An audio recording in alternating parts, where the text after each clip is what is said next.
How's it going, guys? ThunderBuddy01 here. I'm coming at you with a new video on the channel. I'm going to be doing something that I haven't done since whatever Super Bowl number it was in 2018, and that is going to be a setup video. So, I know 2018 was more of like a room tour, but that was just because my collection was a lot smaller and my living conditions were a little bit different.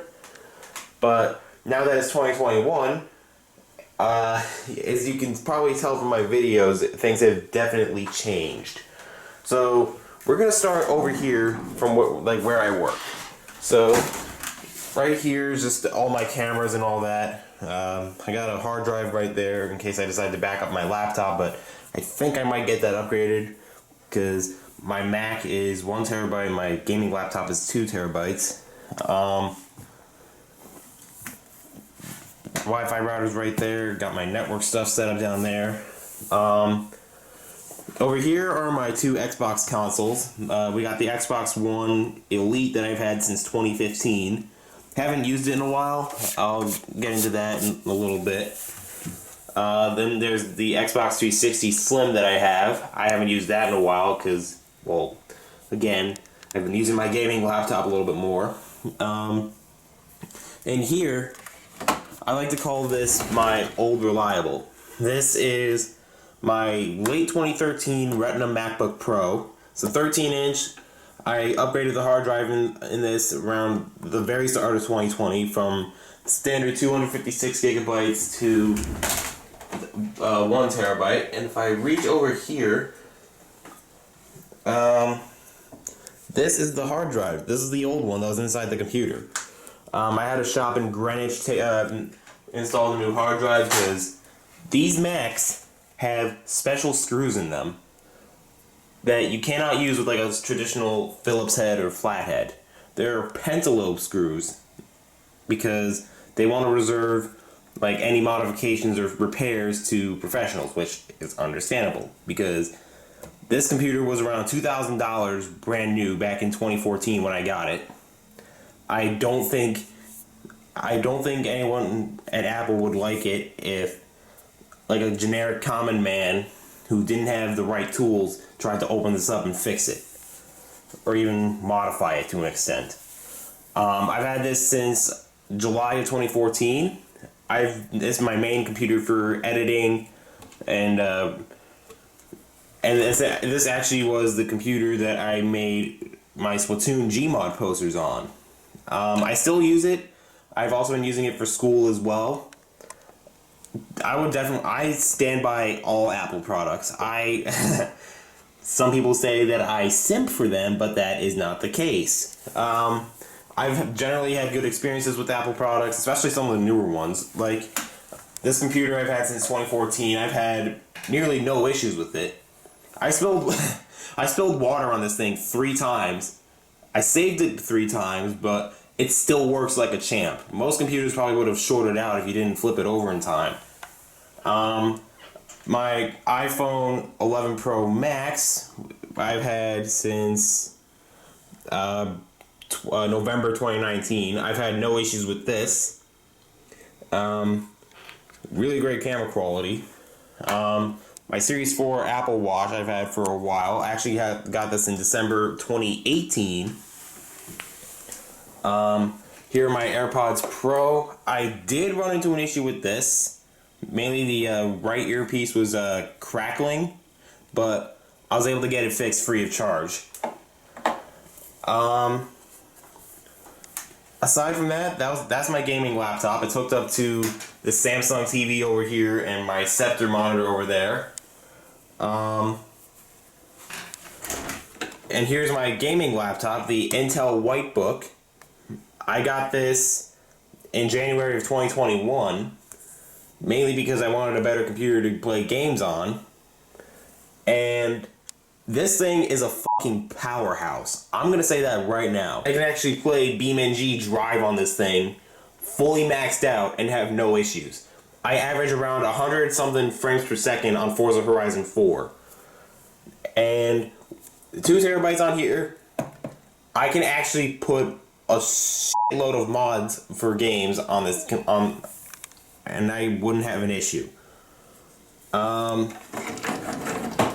That's that. This is hooked up to the Scepter monitor right here. Actually, I'm gonna go over the specs of my computers real quick. So the Mac, 16 gigabytes of RAM, Intel integrated graphics, 4th gen Intel i5.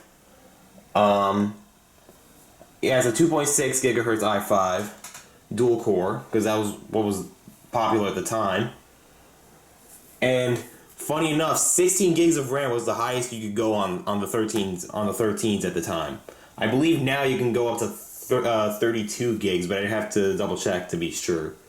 Now the Intel White Book. So this has a 9th gen hexa-core i7, 64 gigabytes of RAM, so 4 times the amount of RAM that this has. It also has NVIDIA GTX 1660 Ti as a standalone graphics card, which standalone graphics is amazing for games. Playing games on integrated graphics, you can kind of get away with it for some lower power games, but for games like BeamNG, you're going to want to have a dedicated graphics card, because otherwise you are going to run into some issues. Like I said, it's got 2 terabytes of storage. It's running Windows 10. On the side, you have some dedicated microphone and headphone ports, which the older Macs used to have. Now they don't. USB ports, obviously. SD card reader. And on the back, you got your Ethernet port, your power port, your HDMI, and I believe there's a Thunderbolt 3 port on here. Whereas on the Mac, you have, and this is partly why I haven't upgraded to any of the newer Macs, because they just remove a lot of this stuff. You have 2 Thunderbolt 2 ports right there. You got a USB, a generic USB headphone, and I believe those 2 right there are the microphone port, the internal microphone. You got SD card reader, HDMI, and USB. Yeah, I'd say that's about it, for the laptops at least. You got my Samsung TV right here, which has both of my computers. Oh, wait, actually no, just a Mac, and also my gaming consoles hooked up to there as well. Like I said, down there, Xbox One, Xbox 360, and over here is my Nintendo Switch. I got this in March of 2020, and as you can see right there by the Splatoon Pro controller, I play Splatoon. I think I might have the box art for my custom box art that I made in here somewhere. Here it is. So I made this Splatoon custom box art when I was first getting into Gmodding. I'd like to say that things have changed from when I started. Yeah, I don't really have that many games on the Switch. I just have Splatoon 2, Super Mario Maker 2, Mario Kart 8 Deluxe, and Super Mario Odyssey. I do plan on getting Splatoon 3 when that comes out. That game has got me hyped on so many levels. Thank you so much, Nintendo. I really appreciate it. Over there you just have, next to the Switch, you just have some batteries for the cameras. You guys might remember the CyberShot. I've been using that. The action camera, I've been using that as well. That flip camcorder you might have seen in some of my older videos. But that CyberShot right there, that's over there next to the big one, that one hasn't been used in a lot of my videos. So that's something that you might see once in a blue moon. Over here you got just a regular USB hub, because 3 USB ports on a computer isn't exactly enough. You got my Wi-Fi microphone right there that I've had since New Year's Eve of 2019. And yeah, that's about it for this side of my office. Now over here in this corner, this is like my EAS hardware corner, so to speak. You have, well, mostly EAS hardware. You got Apple TV 4th gen right there. Got the remote for it. You got the massive, I think this is 42-inch TV. If it'll focus, that'll be great. That has the Apple TV hooked up to it. I believe if I turn this on, and if I use one of the remotes, where is it? I think this is it. So, if I go to HDMI 1,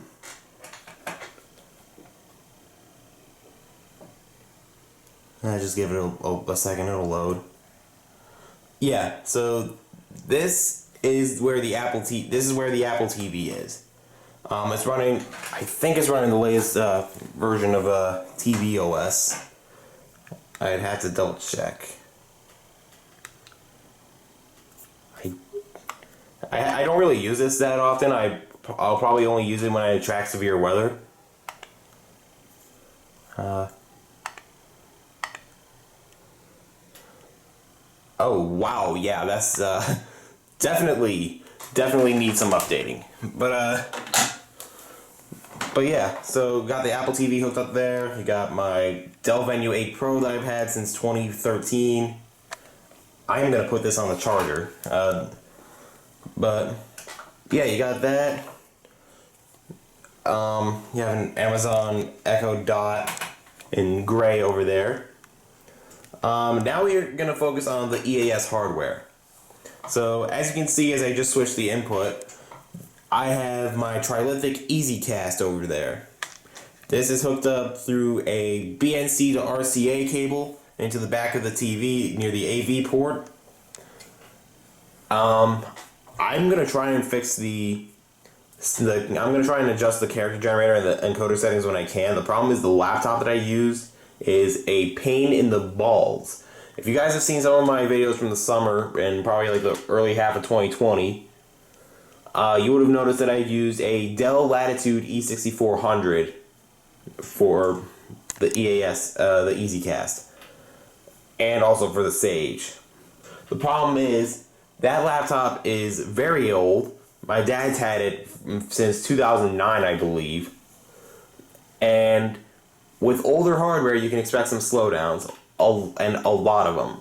I've tried defragmenting, I've tried doing the disk cleanup.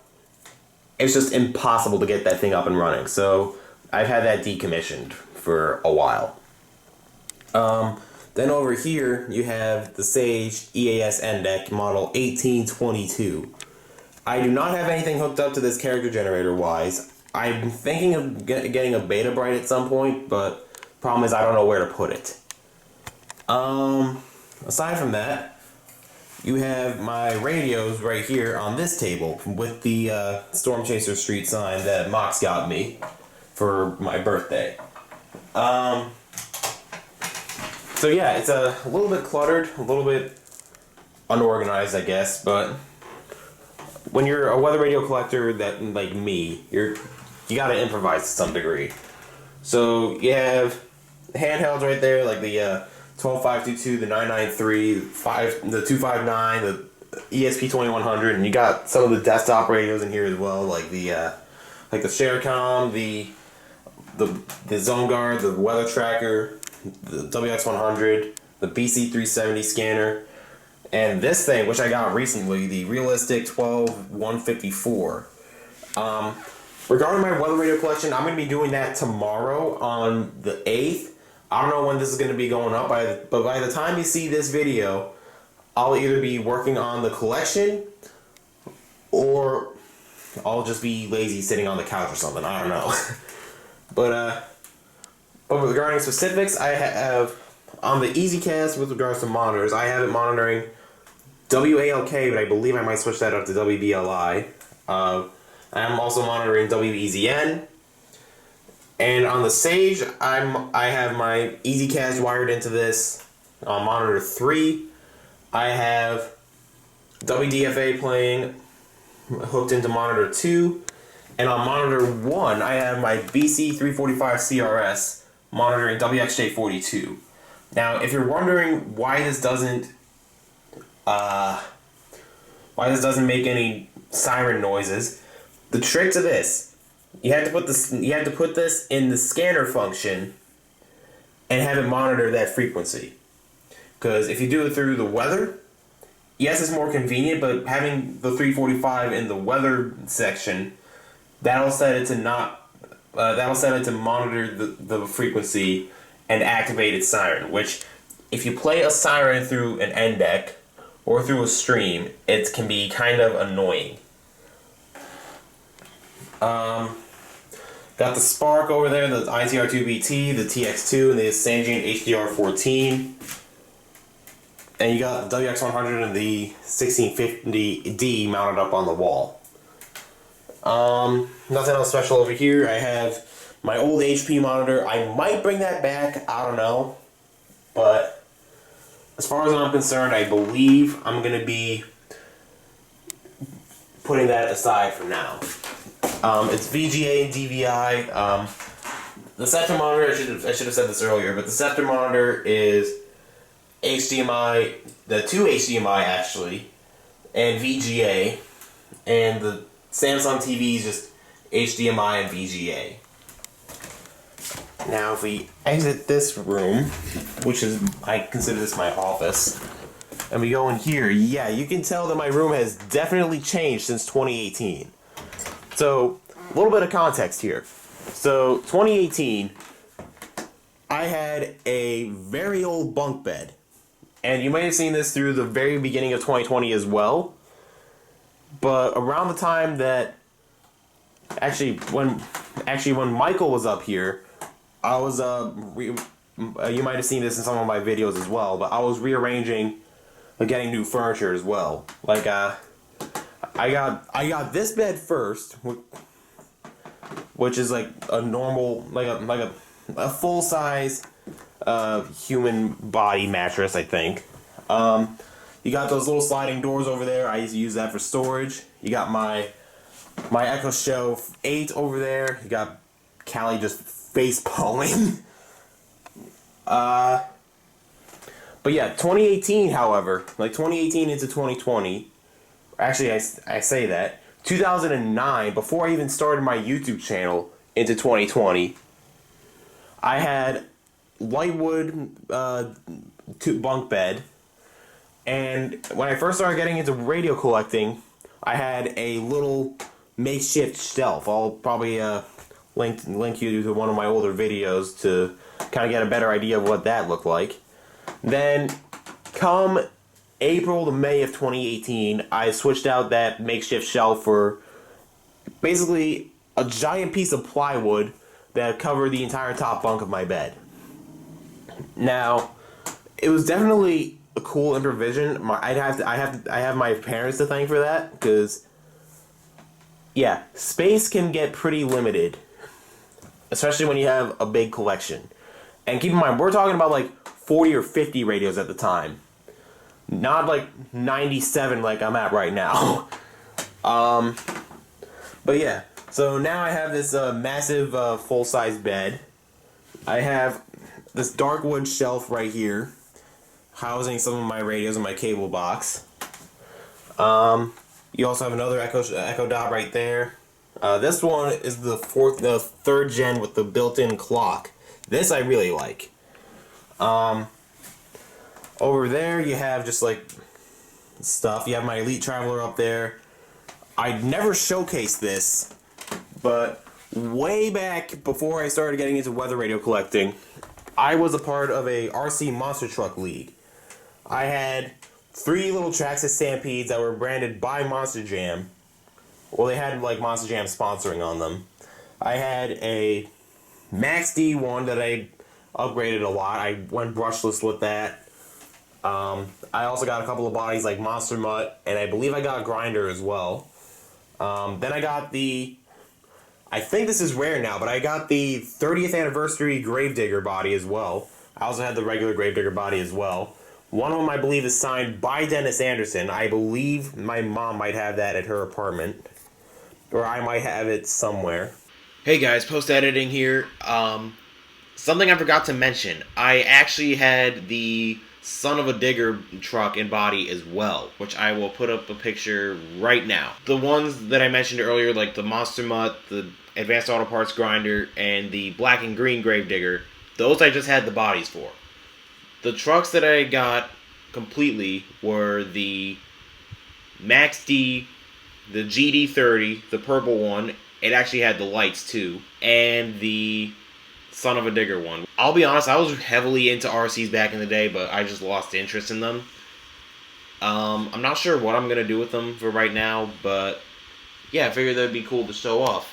But yeah, 2012, it was my very first year of being in the East Coast RC Trucks Club. I won first place for attendance, even though it was like my first year there. That year I went to, I went to the owner's house. I was actually really good friends with them. I also went to Digger's Dungeon as well. You may have seen it in some of my videos from time to time, but you may have seen a RC Gravedigger, a Traxxas RC Gravedigger truck, going up a ramp towards like as if it was racing. That was a fun event. I'm gonna say that right now. I qualified 6th. I was like the 6th fastest, and it was like the first and only year that I went.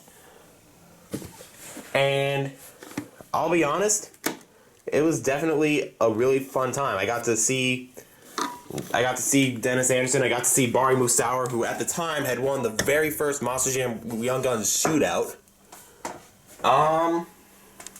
Yeah, so I have that trophy there because, well, I don't like to remember when I played like soccer because it was just like, eh.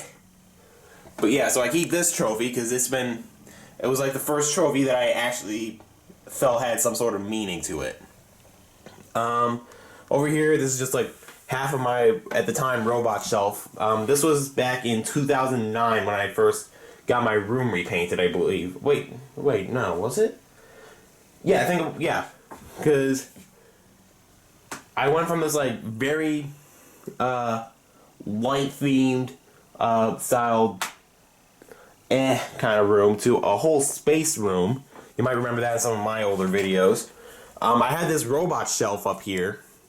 I removed the legs for it because it was just like you couldn't really do much with it. I just used it as like storage, just like put stuff in. But now I'm using it to house my radios and obviously, as I just showed you before, the trophy and some other stuff. Got my Vector VEC 438 right there. The HH50 that I barely use. The Accurite, the Recon R500. Got some battery chargers as well.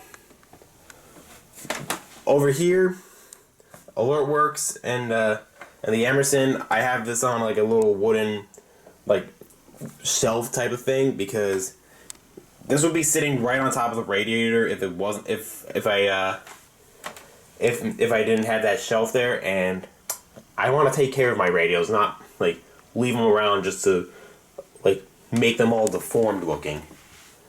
Over here you have my nightstand. This is mainly where the iLove is going to sit because I don't have an actual antenna for it. I'm just using a running snail antenna. Over here is also running snails, 519s. For now, we've got the 105XL and the 74210. Got this wireless charger for this way I can just like set my phone, and in case I don't have my camera next to me, I can just grab my phone and record any overnight alerts. Got my watch charger right there. Got 2 iPod Touches right there. I believe this is the 3rd gen on the right. I've had that for a really long time. And the 2nd gen, this used to be my dad's, but he doesn't use it, so now I have it. Up here, you got most of your Radio Shack radios. This shelf, I believe has been around since 2015. This shelf is a honest to God lifesaver. It wasn't really useful when I had my old bed because I had to like go around to the side and like reach up there. But now with my current bed, I'll simulate this. So let's say if KW035 is going off up there, I could just pop up onto the bed, and instantly I get access to these radios. Although, being 6 feet tall, I kind of have to watch out for this. Anyways, aside from that, yeah, you have this shelf. This was originally like a dark blue, but I repainted it to like to a gray to match the ceiling. Although looking back, I think it would have looked better as white. This way it could like kind of blend in, but I kind of like this better. It's something, it's like, so I know that there's a shelf there. You have this metal shelf right there. I got this recently. Mainly because, well, I mean, I don't know about you, but I can't exactly do much with that corner if there's nothing to place over there. I tried getting a nightstand for that side, believe me, but it just didn't fit. Regarding this shelf, I just have my 400s up there. Got a stuffed bear that Katie got me when I got my Oregon Scientific WR606. You got the WX150 that's just chilling up there. On this shelf, I have my 3 120s, a teddy bear that I've had since I was a really small child. You have a picture of me and my mother from when I went down to Florida back in November. On this shelf, you have 2 more Echo Dots, one of them being the, what's the color of it? I think it's pomegranate? I don't know, it's a special color that Amazon did for a while. Then you have another Heather Gray Echo Dot. You got the Vector VC136 right there. And over here on this window, you have the ER310, the FRX2, the FR370, and the FR600.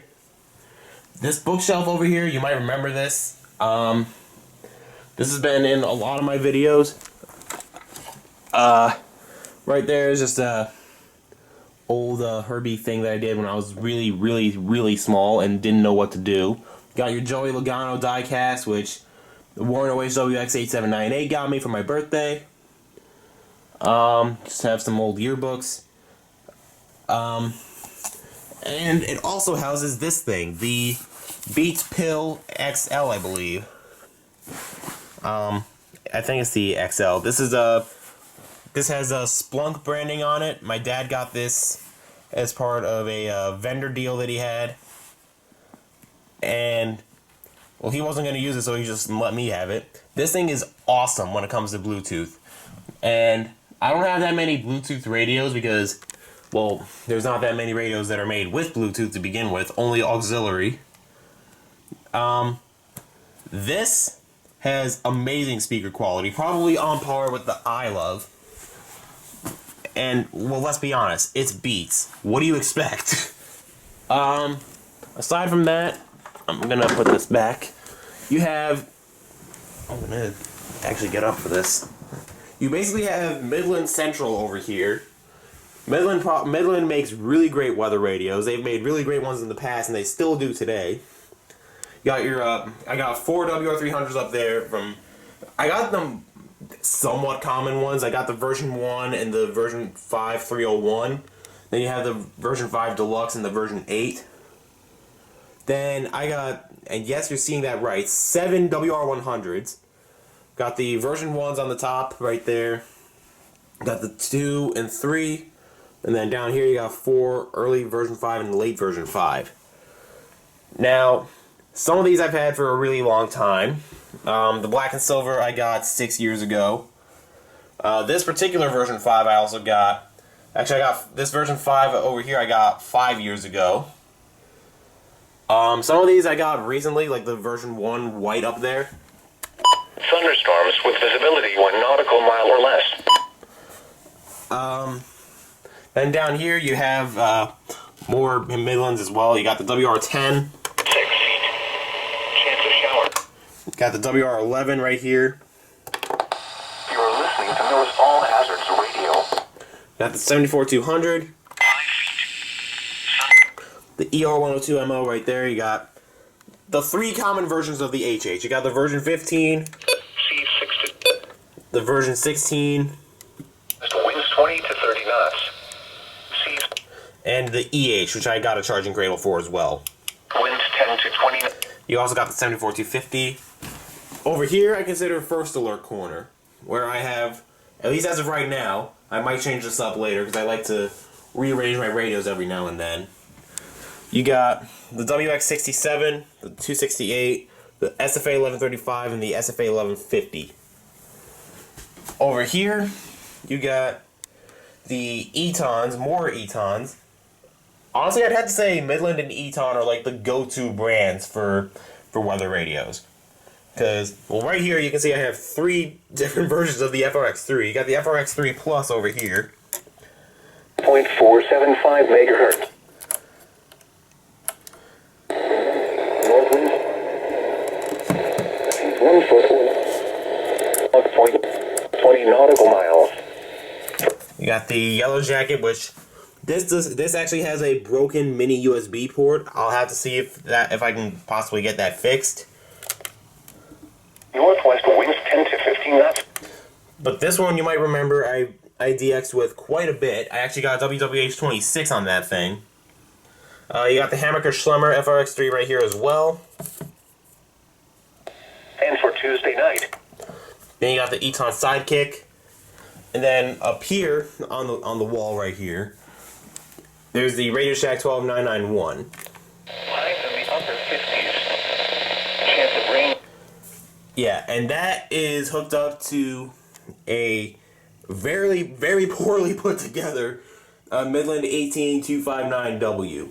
So there's nothing wrong with the antenna itself. It's actually been doing its job ever since I got it back in 2014. But the main issue I'm having with it is the cord that I'm using. So you can see there's like a ton of painter's tape up on the wall, and even a few zip ties as well. This antenna cable is so picky. You have to have it just right in order to get more channels.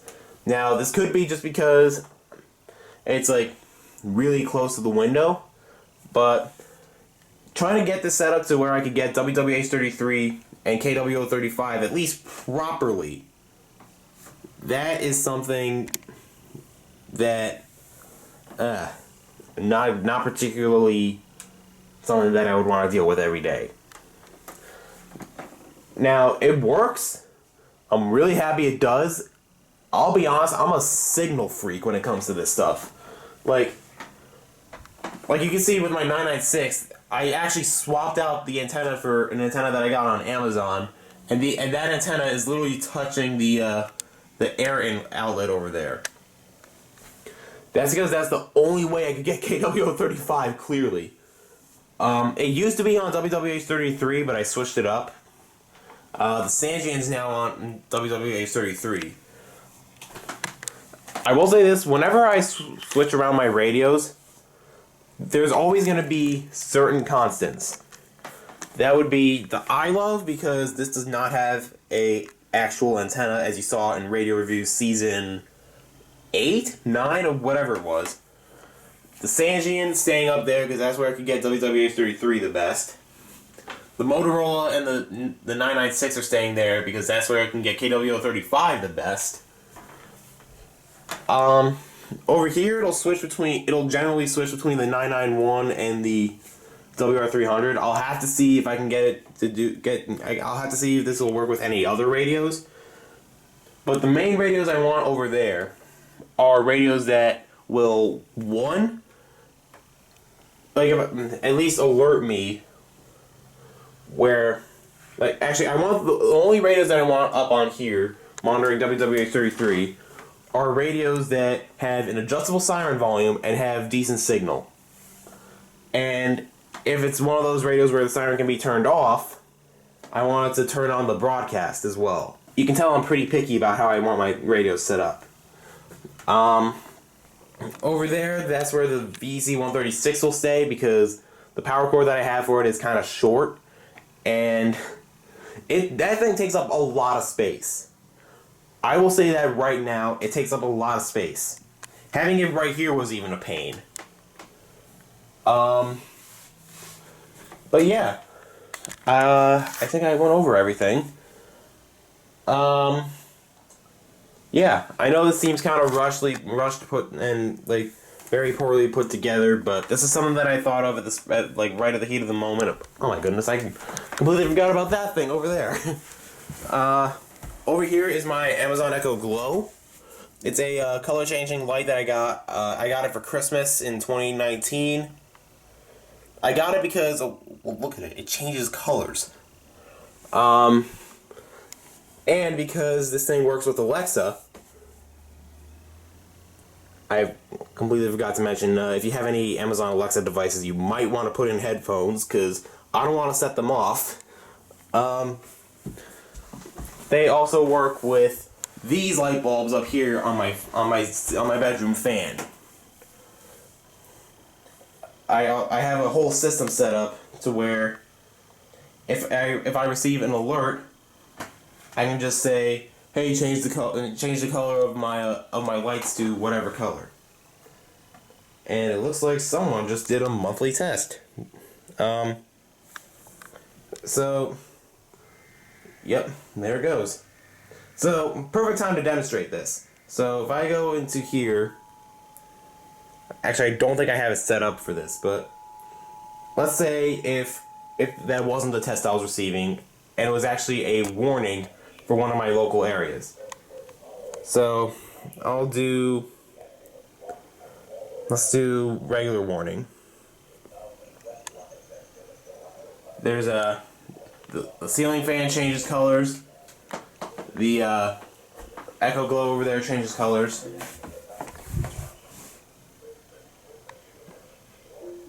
I'm not sure. This is why I said to have headphones in. I don't know that. Yeah, you can see that you can see why I say you should have headphones in. And I completely forgot to mention this earlier, but I also did it for the office as well. This will really work better when it's nighttime because it's like not much natural light interfering, but that's one thing that I like about the Echo Glow. And these Philips Hue light bulbs that I have as well. I did have like these small remote controlled light bulbs, but I lost the remote for them and they did not provide any lighting whatsoever. So I just switched to these.